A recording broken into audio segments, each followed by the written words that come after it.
Bonjour et bienvenue dans Mon Quotidien TV. Aujourd'hui, je suis avec Philippe Rémy de la société Ma Solution Dev. Bonjour, Bonjour. Philippe, comment allez-vous? Tout va bien, Par merci. ces temps un peu difficiles, comment va la société? Alors notre société se porte bien. Nous avons l'habitude du télétravail puisque toutes nos équipes sont réparties un peu partout sur le territoire métropolitain. Donc pas de changement énorme pour nous, si ce n'est les clients qui sont un peu plus difficiles à convaincre et à contacter. D'accord. Alors, expliquez-nous un peu votre société Ma Solution Dev. En quoi elle consiste et qu'est-ce qu'elle développe? Alors, nous sommes éditeurs du logiciel OpenFlux, qui est un logiciel qui a pour objectif de relier des systèmes informatiques qui ne parlent pas entre eux nativement. Donc par exemple des ERP que nous allons relier à des sites e-commerce. Alors, je ne suis pas très au fait de ce langage, donc qu'est-ce qu'un Alors, logiciel, qu'est-ce qu'un ERP, qu'est-ce qu'un site e-commerce? Alors un ERP, c'est en français logiciel de gestion intégrée. D'accord. Ça va regrouper tous les modules de gestion d'une entreprise, de la gestion commerciale, de la paye, de la comptabilité. Et en fait, nous, dans le cadre du e-commerce, donc un e-commerce, c'est un site internet sur lequel je vais pouvoir faire des achats. Le plus connu, on va parler d'un site français, le Cdiscount par exemple, est un site e-commerce. Donc l'objectif, c'est de relier une gestion commerciale avec ce site internet pour que les informations contenues dans la gestion commerciale, les articles, les clients, aillent directement et automatiquement sur le site et que les commandes du site soient remises à l'intérieur de la gestion commerciale sans avoir de saisie. Éviter la saisie, c'est éviter des erreurs, c'est aller plus vite et puis comme métier, faire de la saisie, il y a plus intéressant dans la vie. Oui, effectivement, oui. Donc vous créez des solutions en fait qui permettent d'alléger tout ce travail de saisie Voilà. de. En fait, on est quelque part un robot qui va faire communiquer les logiciels entre eux. Alors là, j'ai pris l'exemple d'une gestion commerciale avec un site e-commerce, mais on va pouvoir faire communiquer des bases financières avec un logiciel de gestion.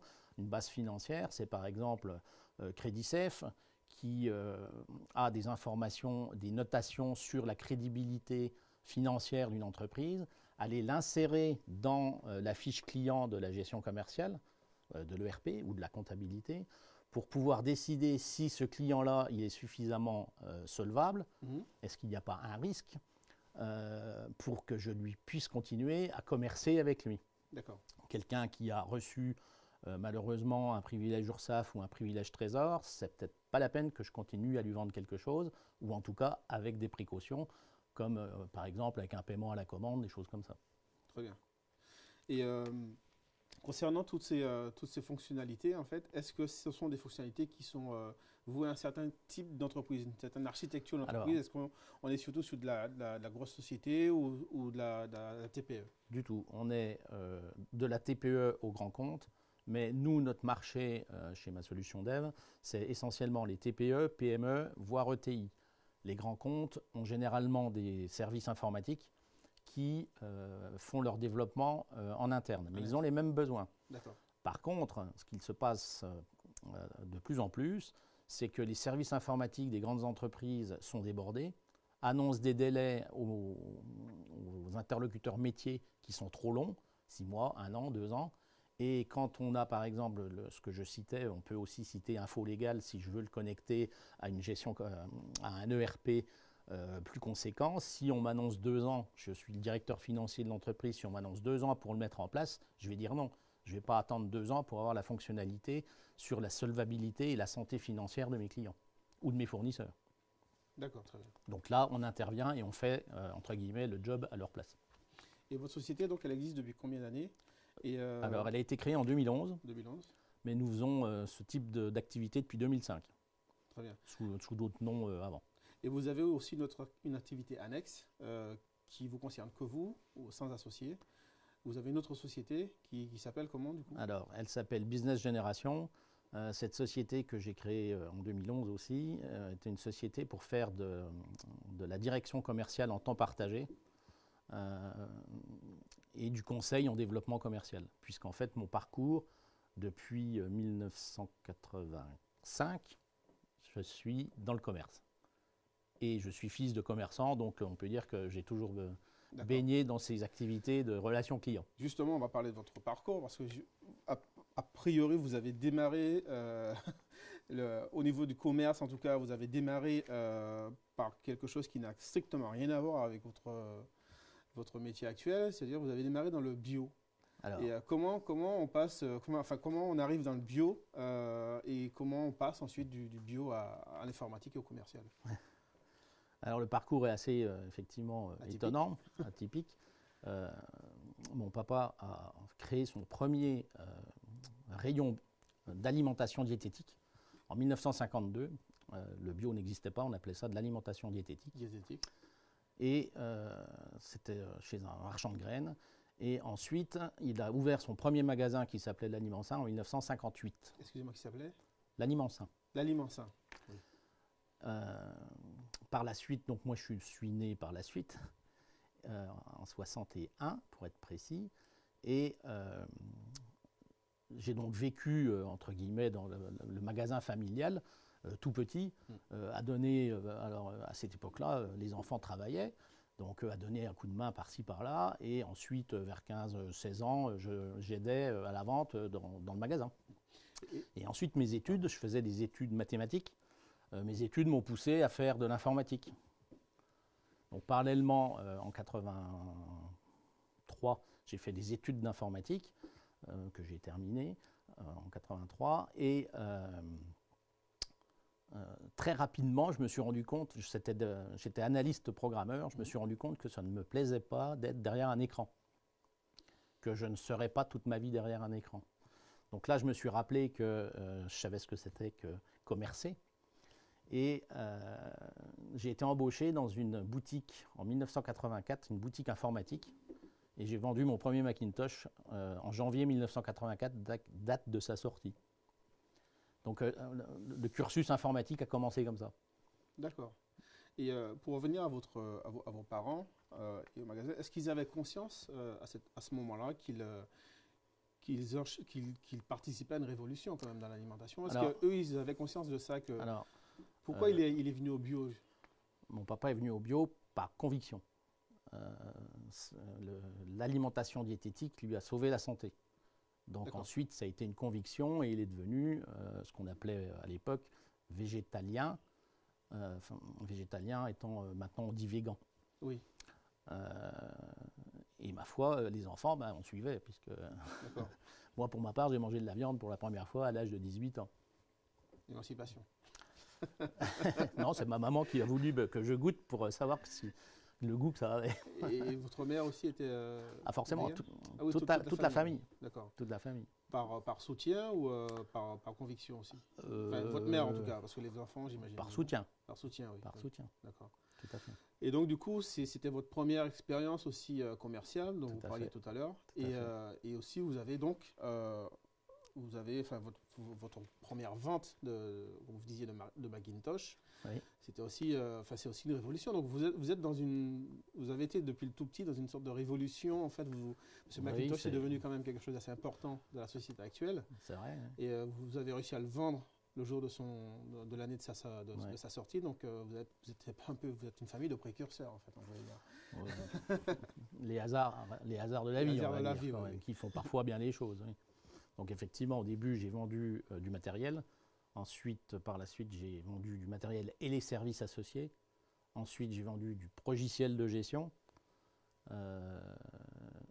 Et ensuite, des sites e-commerce, dès les années 2003.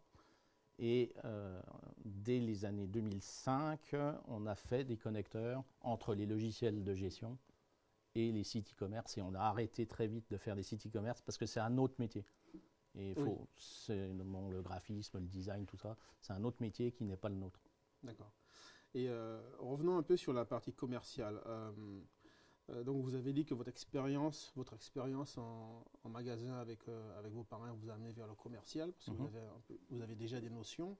Et qu'est-ce que vous avez développé au niveau du commercial? Comment avez-vous mis en valeur en fait tout cet acquis? C'est-à-dire, qu'est-ce que vous en avez fait? Vous avez fait de la formation? Vous avez créé des centres? Alors, très vite, accompagner des entreprises. Dans les entreprises, on était effectivement sur la montée de l'informatique personnelle et en général dans les entreprises. Et donc, dans ces sociétés qui m'ont employé, on faisait beaucoup de formations.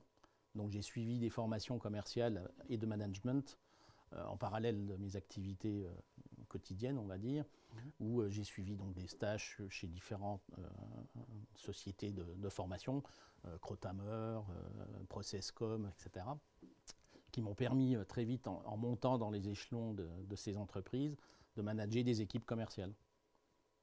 D'accord, voilà. Très bien. Et donc là, vous avez fait une carrière de coach, on va dire, en commerce. Pas de coach, de directeur commercial. De directeur commercial. C'est-à-dire que j'avais des équipes, à une époque, j'ai eu une dizaine de commerciaux grands comptes chez un éditeur de gestion français que je suivais quotidiennement. Ça, c'était dans les années 2000. D'accord. Et donc aujourd'hui, avec Ma Solution Dev, en fait,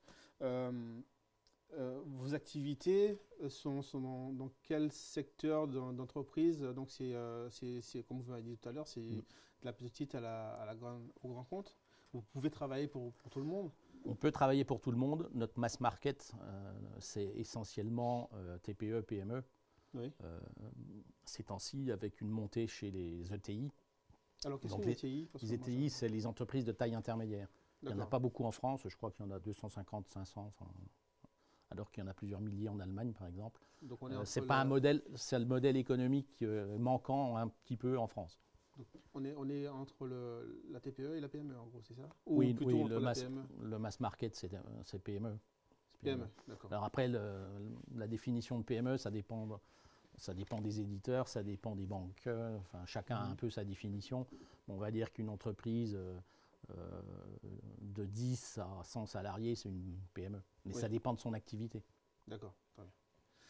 Et concernant votre activité associative, vous faites partie de la Sen Business Club. Tout à fait. Alors, qu'est-ce que c'est que cette association d'entrepreneurs? Et pouvez-vous nous en dire plus? Bien sûr. Donc, le Sen Business Club a été, je suis un des cofondateurs, on était 5 au départ, maintenant nous sommes une quarantaine. Donc c'est une association de chefs d'entreprise qui s'est réunie pour mélanger des compétences, pour éviter la solitude du chef d'entreprise, pour s'amener, on ne va pas se le cacher, un business, Sen Business Club, pour s'amener du travail entre nous. Le principe étant d'avoir une seule profession représentée dans notre club. Et on s'apporte ainsi, on s'enrichit des autres, parce que, par exemple, moi, le métier de notaire, je ne le connais pas. Bon, on a un notaire qui est chez nous, il nous apprend, il nous forme à ce que peut être l'activité d'un notaire. Et si j'ai une recommandation un jour à faire, je vais penser à quelqu'un qui me demande « tu ne connais pas un notaire ?» je vais lui dire « va voir un tel de ma part ». D'accord. Et donc, au niveau de cette association, moi, j'ai pris le rôle de trésorier. Il en fallait un, donc voilà. Et comme je navigue dans la gestion, ce n'était pas une mauvaise idée que je sois le trésorier de l'association. Et j'imagine que cette année, comme vous parliez aussi de la solitude des chefs d'entreprise, cette année, vous avez eu beaucoup de travail. Alors, au sein de cette association, effectivement, on est obligé d'arrêter les réunions présentielles, bien sûr. Et on fait des réunions via des outils actuels qui permettent de faire de la visioconférence. Teams, et donc, du coup, par rapport à ces entrepreneurs avec qui vous travaillez, est-ce qu'il y a eu un peu plus de soutien cette année? Est-ce que vous avez senti une sorte de demande de détresse par rapport à ça, à l'accompagnement? Parce que on a vécu une année assez compliquée. Donc, du coup, comment vous avez géré ça au sein de l'association? Alors, en essayant de faire travailler ceux qu'on pouvait faire travailler, avec une préférence. On a un traiteur chez nous, évidemment, avec toutes les fermetures. On a essayé de le faire travailler pour nos besoins propres. Lui-même, il a fallu qu'il se remette en question, etc. Donc oui, il y a eu une grande entraide entre nous, toujours dans un esprit de bienveillance, puisque en fait, on n'est pas là pour se juger, on est là pour s'aider, pour progresser ensemble et avancer, quoi. Très bien. Et donc, au sein de cette association cette année, vous avez eu des sociétés qui ont jeté l'éponge, ou tout le monde a été assez vaillant et a continué le combat pour s'en sortir? Dieu merci, pour l'instant, tout le monde tient le coup. Très bien, c'est une très bonne chose. Ça a été pas facile pour certains, mais tout le monde tient le coup et tout le monde a, de toute manière, il faut lever les barrières et avancer et se reprojeter sur éventuellement de nouvelles actions, de nouvelles activités, compléter, mais en tout cas ne jamais rien lâcher. Est-ce que ça vous apporte à vous personnellement, le fait de faire partie de ce genre de groupe? Est-ce que ça vous aide? Est-ce que ça vous nourrit? Comment vous vous sentez au sein de cette association? Est-ce que c'est quelque chose d'assez amical ou Alors, c'est très amical, mais c'est aussi très enrichissant sur le plan intellectuel. J'ai rencontré de belles personnes que je n'aurais sûrement jamais rencontrées autrement, puisque je ne les aurais pas côtoyées. Donc c'est toujours très intéressant de s'enrichir et la richesse, il n'est de richesse que d'homme, disait un célèbre écrivain. Et l'autre question que je voulais savoir par rapport au Sen Business Club, je crois que vous menez des actions oui, tout à fait, auprès d'autres associations. Alors en fait, nous sponsorisons alors, par exemple 2 clubs de sport et une association caritative qui représentent pour nous les mêmes valeurs que nous voulons donner à notre club. Donc nous sponsorisons le rugby club de Courbevoie, le rugby étant dans nos valeurs. Nous sponsorisons le club olympique de Courbevoie qui est qui sont dans le patinage artistique et qui sont dans dans le hockey sur glace. Le hockey sur glace. Pareil, c'est des valeurs d'équipe, de fraternité. Et nous avons également, nous sponsorisons Personnage, qui est une association fondée par Lino Ventura. Oui. D'accord. Et les actions concrètement se représentent comment? Alors vous allez sur le terrain, oui, on les rencontre. Vous faites des meetings, ce genre de choses avec eux? Tout à fait, on les rencontre régulièrement. On les sponsorise financièrement. Oui. On a aussi une activité auprès des jeunes. Là, ça n'a pas pu avoir lieu cette année, avec la mairie de Courbevoie, où en fait, la maison des jeunes, on va leur présenter nos métiers lors de journées de présentation de société pour aider les jeunes à comprendre ce qui les attend sur le marché du travail. Et nous avons eu également une action pour les fameux stages de 3e que nos chers enfants doivent faire. Bon, cette année, en 2020, les stages n'ont pas été rendus obligatoires et il y a beaucoup de stages qui ne se sont pas faits en fait. Mais en tout cas, on avait fait un partenariat avec une école en leur disant si vous ne trouvez pas de stage, venez nous voir, on a des propositions à vous faire. Et on avait une 30aine de places. D'accord. Dernière question concernant l'association. On a vu effectivement émerger depuis quelques années, une dizaine d'années je pense, en tout cas en France, tous ces clubs d'entrepreneurs. Et est-ce que pour vous, c'est vraiment important, c'est-à-dire de travailler entre entrepreneurs en fait, ensemble et de développer un business ensemble? Est-ce que c'est quelque chose qui pour vous est important? Est-ce que vous conseillez cela à tous les entrepreneurs? Est-ce que vous... Oui, j'invite...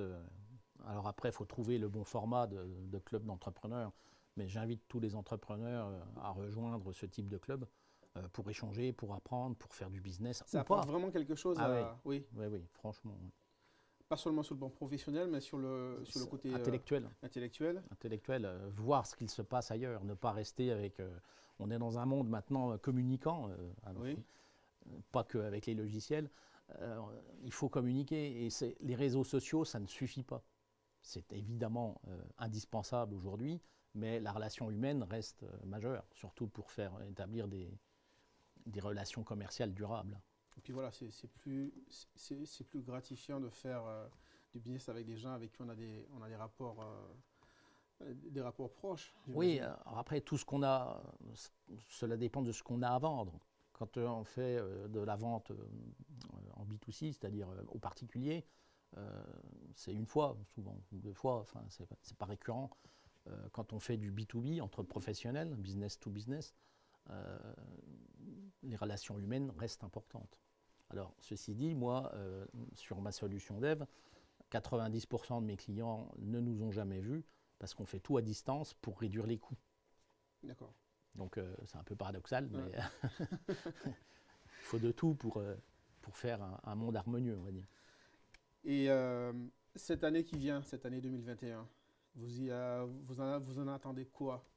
De la prospérité, continuer à grandir, avoir des nouveaux clients, avoir des nouveaux partenaires dans le club. Vous voulez agrandir le club d'ailleurs? Alors le club, nous sommes une quarantaine. Oh, c'est quand même bien. C'est pas mal. On pense qu'on aura du mal à dépasser le seuil des 60, 70. Après, on fera peut-être des sous-clubs, je ne sais pas, on verra. Mais, ou des franchises. Oui, bon, c'est un métier. C'est un métier et pour l'instant, on n'a pas envie réellement de le faire. Mais on se pose la question. On se pose la question. Très bien. Et quant à ma solution dev, on va sûrement changer de nom pour plutôt s'appeler ma solution Connect ou quelque chose comme ceci. Donc voilà. Puisqu'en fait, on est vraiment axé maintenant sur la connexion. La connexion. Voilà, des différentes plateformes. Maintenant, on connecte des GED, gestion électronique de documents, avec des ERP. Alors, pour vous expliquer très précisément, imaginez un client qui reçoit 300 factures fournisseurs par jour. Il faut les saisir dans la gestion, dans l'ERP, dans la gestion commerciale souvent. Eh bien, il faut, pour saisir 300 factures, il faut entre 1 et 2 personnes à temps complet pour le faire. Eh bien, on met un logiciel de GED qui va communiquer directement avec la compta. D'ailleurs, c'est avec la compta, c'est pas avec la gestion commerciale. Mmh. Et on va faire toute la saisie des écritures de manière automatique. D'accord. Donc, le retour sur investissement, le ROI en anglais, il est très vite calculé. Là où les 2 personnes qui faisaient de la saisie, ils vont faire autre chose. De plus intéressant. Très bien. Philippe Rémy, merci beaucoup. Merci d'avoir partagé ce moment avec nous. Avec plaisir. Et la dernière question que je voulais vous poser, c'est est-ce que vous voulez qu'on diffuse cette émission? A priori, pas d'objection. En tout cas, merci beaucoup. Avec plaisir. Merci encore d'être venu à Mon Quotidien TV. Merci de nous avoir suivis sur Mon Quotidien TV et je vous dis à bientôt.